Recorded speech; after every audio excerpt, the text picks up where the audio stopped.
a big deal because they look really real. Yeah. They look great. Stressed you guys me look out. gorgeous. Yeah, it Stressed you took a out. while. Made Don't sure get that gum in it or something. I got it right. It was really fun though. So, Jill, talk about how your film came about and give us the background to this. So Danielle was a character that I was just like posting on stories during Instagram. I mean during COVID on my Instagram stories, and I was just in New York the whole time. So we were all going a little stir crazy, and I was being silly and just kept tossing them up. And then it sort of turned into like reporting from the Upper East Side, and it just like got more and more of a following, and it was just like a stupid thing that I would shit out every day. And then Vogue did a profile on the character, and then I turned it originally into a half-hour comedy because that's really more of my experience. I have a show, Odd Mom Out, on Peacock. Thanks. And so I sold it in a pitch for a half-hour comedy, and then all the executives were fired, so it wasn't made. And then my friend Jenny Connor, who did Girls and Nobody Wants This, she's fabulous. We had lunch in Brooklyn, and she said, I actually think this is a feature. This sounds like a feature to me. So she put the seed in my head. And then a year later, I met Carol Bell, who directed Floaters, which will be in your festival tomorrow. And she said, I want to write about the Upper East Side. Would you ever want to collaborate? And I said, well, I have this pilot if you want to flesh it out more into a feature. So that's how that happened. Wow. And so talk about when this all happened and how it came to now and how long this whole... It was film. a while, because I mean, the nascent sort of that original Bee in My Bonnet was 2020. But then I really didn't write anything for a couple years. I had other projects going. And then, but yeah, I would say like start to finish in earnest 2 years working on it. But yeah, it takes a while. Well, that's like a short amount of time to come up with a feature. I mean, it's amazing. Well, the idea was there and it was happening, but I had like different irons in the fire and plate spinning with 3 kids and freelancing and doing other crap. That's a lot. That's a lot.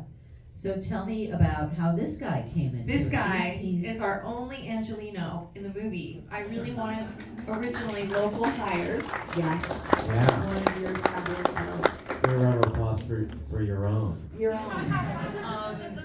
S.J. Saint-Germain, our casting director, I had said, let's just do local hires. There's so much talent in New York, and I really want to go to Broadway. I want to use, all the talent here.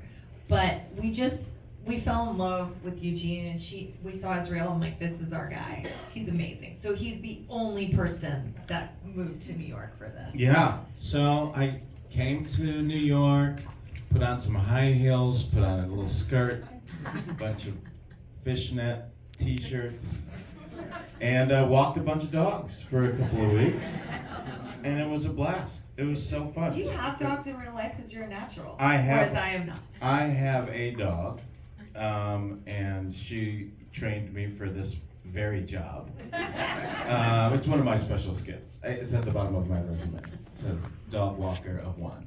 What's funny is that I thought I was exaggerating the prices and how crazy the dog walking scene is, when in fact I underdid it. My best friend is really like the mayor of dog world subculture in New York City, and there's a dog walking service in the West Village called the Wolf Tang Clan, and it's like $2,000 a week, and they come to your apartment and look around, and they interview you to see if they'll take on your dog, and they give you these special binders. So when you go to someone else's apartment, if you see it, you're like, oh, you're in the Wolf Tang Clan.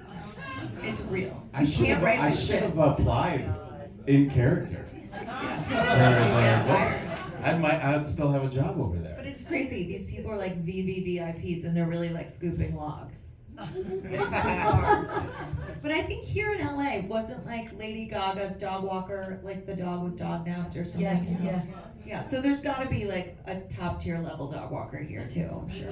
Oh yeah, absolutely. Costs around. It's got to be more than what. Even New York. Yeah, even New York. So what other kinds of discoveries like that, things that where life is stranger than fiction, did you come across that you included in the film? Well, the funny thing is a lot of our crew is from Long Island or New Jersey and weren't really in the Upper East Side milieu much.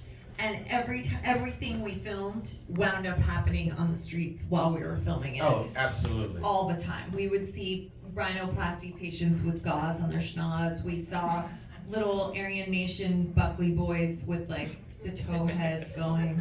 We actually had a scene that we had to cut for time that is, I have to recycle it and put it in something else. But my husband Harry and I were on Greenwich Avenue in Connecticut, and like there was some souped up Range Rover outside, and these little shits came out and like kind of cut in the line in Baskin Robbins. They were probably 5.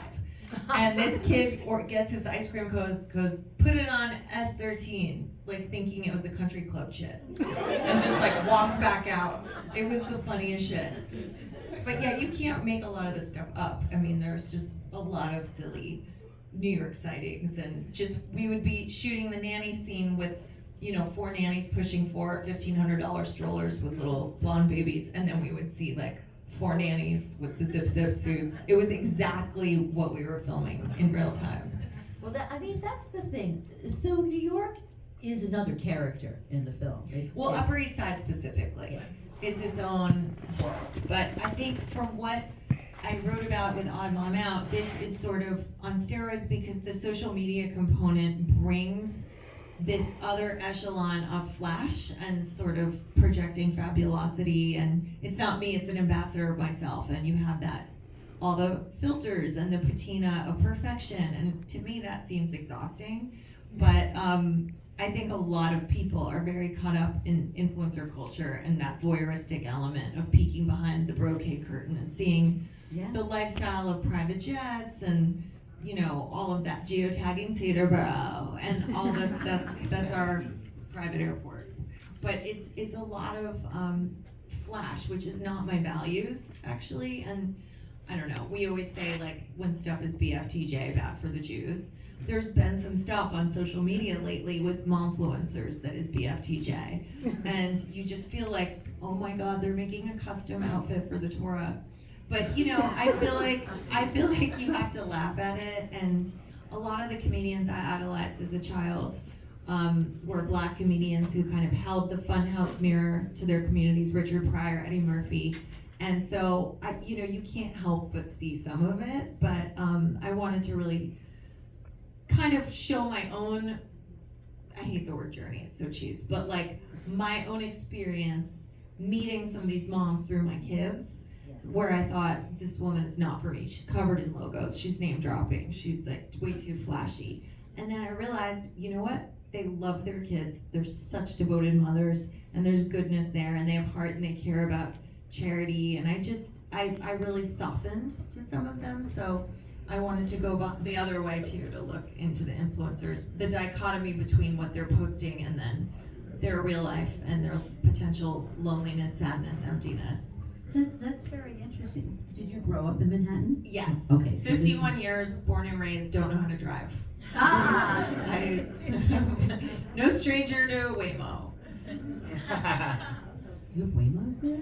No, when I'm here. Oh, Well, okay. I have my husband. Like here Waymo, now, a and Waymo Ubers. in New York City is It's like just a potential coming. disaster. No, they're right now. testing it now. But they, like in San Francisco, one ran over a beloved bodega cat when Yeah. I was there. It was like the whole city. But we have bodega cat. I mean, like, forget it. They're gonna be like here every single day because New York is. Maybe they'll get some rats too, because one time they dropped the ball with the rats are. We go to New York. Where's my son? I take him to New York, and we go to the subway. We look for rats while we wait for Oh trains. no! I don't even look down. Well, I live out here now, so it's a novelty. There's rats here. I have news for you. It's Oh, like plenty. teaming. They shut down the Peninsula Kitchen while we were there. Anyway, sorry. Continue. So no, I love that you brought in that other aspect, because the Upper East Side is a very specific part of town, and bringing in that whole exploration of who these women are behind the Dior and all the other stuff. I mean, we joke around. I have some mom friends here from where our kids go to school, and we joke around about the uniform being Aloe and Dior, and who are these people behind that? And so, but you bring it to light, but also whoever your values are as Jill comes through in this film, because you've raised these beautiful children, And this is a whole other story that's going on of who they are and bringing in this unhoused person. And so talk Yeah. a little bit about that. That was something that I was unsure about because I thought it would be funnier if the kids were little shits and spoiled. But at the end of the day, that was sort of my point, is that some of these moms have really great kids. And my kids wouldn't be friends with their kids if they were little spoiled brats. Like, I was shocked at first. I got to the sleepaway camp and they had like Fekkai shampoo in their shower caddy. but then the kids were good. That was the mom's choice to send them, but the kids are good kids. So I just thought, even though it would be more like shooting fish in a barrel comedically to have little brats, ultimately I think some of these kids, they see their moms for who they are. It's, their moms would always be posting like #twinning and have like matching bikinis and stuff. My kids would die if I did that, but I wouldn't anyway. I'm a one-piece bitch, but I don't even wear suits. What am I kidding? But I feel like these kids are generally really good kids. Yeah, and you can see it in your script. I mean, the script in general, I think you can really feel the comedy through, your lens. But you also see a lot of the heart through all of it. I mean, I got to play a really funny, insane character, but it was also, reading the script, knowing that was a character that he was even playing, because there's a deeper, place for, when I lived in New York for a while, it was all about trying to make ends meet. And I worked in bars every single night, until 4 a.m. to make sure that I could still go on my auditions and act and everything. So like, that job doesn't seem crazy to me. Putting on the wig and everything to make it happen seems like a choice. But then to know that he was going home because he's about to have a baby, and that there was a reason behind it, like, made all of the funny things funnier, because you could really play with it. Because there was like that's all in the writing, that there's still the heart underneath every character. So yeah, I love that your character, that everybody's sort of tiptoeing around, and then he's playing with just all the other parts. Oh yeah. Like the two sides to him, and then even in the shop at the end where his wife's having the baby, and he's, oh my God, I'm in front of all my clients, and it's like, okay, the cat's out of the bag. Yeah. Let's just go with it. But talk about how much was scripted, was off the script, and how much was ad-libbed or Everything was pretty much improvised. scripted, except Jason Biggs, who's great as the robber. He said, can I play and just do some stuff? And so he went like bananas in the best way and put in like actual plastic surgeons, and he was crazy and funny. And so that was, I think, pretty improv. Like, I would say half and half. But the rest was scripted. Yeah, we stuck to it, just because it had a very unique tone to it already, and there were so many moving parts that it just felt right to stay on the page. And it was all there. You wanted to say the joke that was already there, and you knew that worked already. So. Talk about your casting. You had assembled a great cast. So talk about. I can't take responsibility. That was all SJ. She's encyclopedic in her knowledge of Broadway actors, film actors in New York and LA. But she did Orange is the New Black, so she knows a million women, and she got a really good instinct for it, and I trusted her.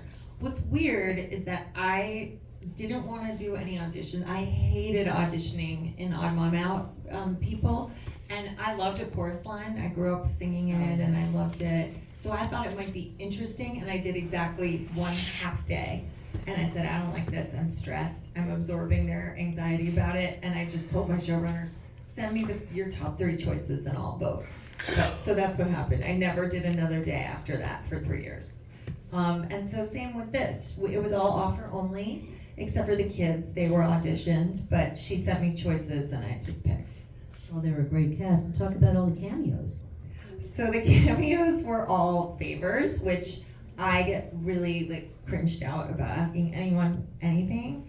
But you just have to sack up and ask. My late father always said, you don't ask, you don't get.